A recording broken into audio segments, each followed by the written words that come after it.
তো সোমা দিদি আমাদের জন্য খাবার দাবার পাঠিয়েছে, আর প্রতি মাসেই সোমা দিদি পাঠিয়েই থাকে পুজোর পর। মানে সামনে কটা দিন একটুখানি দেরি হচ্ছে, দিদিভাই সেদিন বলছিল যে শিবানী একটু দেরি হচ্ছে, ও আমার খারাপ লাগছে।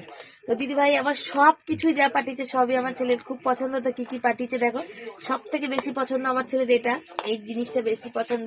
এর সাথে সস পাঠিয়েছে, পিনার বাটি পাঠিয়েছে, ঘি পাঠিয়েছে, আর এই যে এই দুধের এইটা পাঠিয়েছে, আর এইটা পাঠিয়েছে, ওই যে কি বলে পাউরুটি পাঠিয়েছে, জ্যাম পাঠিয়েছে, দুটো কেক পাঠিয়েছে, যেটা আমার ছেলে অনেকদিন খাবে খাবে করছিল, পাচ্ছিল না, আমরা তো কিনতে পারি না।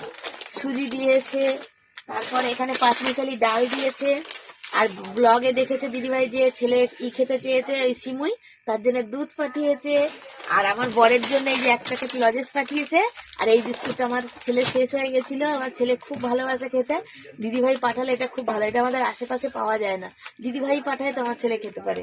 তো অনেক কিছু খাবার পাঠিয়েছে, মানে কটা দিন দেরি করে কিন্তু দিদিভাই মন ভরে সবটা দিয়ে পাঠিয়েছে, এতটা ভালো ভালো খাবার পাঠিয়েছে যে কি বলবো। মানে thank you thank you thank you দিদিভাই, আমাদের এত ভালোবাসার জন্য, এত আপন করে আমাদের ভালোবাসার জন্য, সত্যি কথা থ্যাংক ইউ গো। তুমি জীবনে তোমার যত সুখ শান্তি আছে মানে সব যেন তোমার, মানে আমাদের পরিবারের তরফ থেকে আমরা বলি, আমরা তো ছোট তোমার থেকে, তাও বলছি তুমি খুব ভালো থাকো, তোমার পরিবারকে নিয়ে খুব সুখে থাকো, আনন্দে থাকো, আমরা এইটুকুই বলবো।